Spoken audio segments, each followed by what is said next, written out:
The Middle Ages began when the Western Roman Empire fell in the 5th century.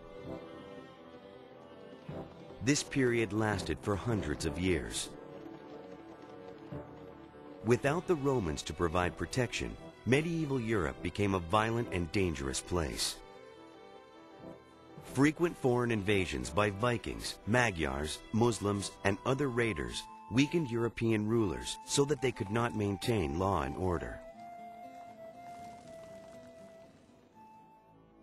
Seizing the opportunity, wealthy nobles seeking to expand their power and landholdings began fighting one another for territory. Out of this chaos emerged a new political and social system called feudalism. Because European kings weren't strong enough to control the battling nobles who were challenging their power, they struck a deal with them instead. In a formal ceremony, a monarch would give a noble a fief or grant of land. The monarch also promised to protect the noble. In exchange, the noble swore an oath of loyalty, vowing to be faithful to his lord, the monarch, and to supply him with armed warriors and other services. Through this feudal contract, the noble became the vassal of a king or queen. The monarch's vassals became lords themselves by subdividing their fiefs and acquiring vassals of their own. Like their overlords, these lesser nobles had to publicly promise their loyalty and support in return for land and protection. Often, the same man was both lord and vassal.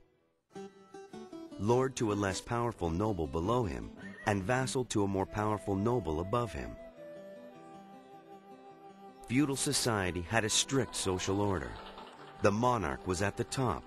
Directly below him were the upper nobility. Even though they were below the king, it was these local lords who controlled most people's lives. The social hierarchy continued down through the rest of society. Just under the nobility were the knights, mounted warriors who did battle for their lords. Nobles also sometimes hired men-at-arms, soldiers who had the same equipment as knights, but not their social standing. The peasants were at the bottom of the social order. They were generally poor, uneducated laborers who lived and worked on the land owned by the nobles. The peasants were the economic backbone of society, growing the crops and producing the other goods that everyone needed. The peasants were considered part of the land they lived on. When a noble received a fief of land, he received the peasants who lived on it too.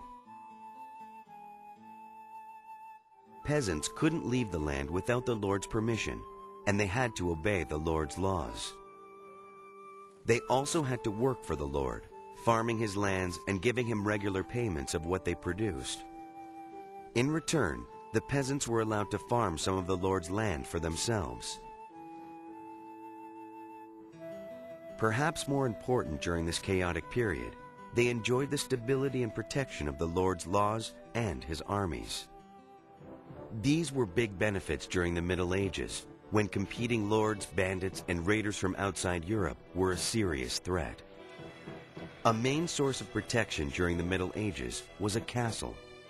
An army that was barricaded inside a castle was incredibly difficult to defeat. And nobles, safe inside their castles, were able to build up their armies and expand their power. But the castles were more than just strongholds for the nobility. They also protected the entire community. During times of trouble, the local peasants gathered for safety inside the castle walls and often helped to defend the castle.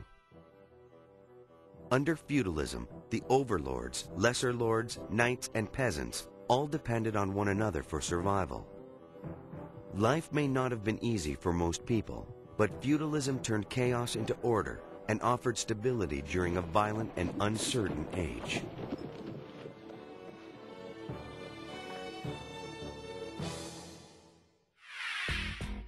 Did you know? The word feudalism comes from the Latin word for fief, which is related to the Germanic word for cow. When nobles received fiefs from the king, the peasants as well as livestock on the land were included in the deal.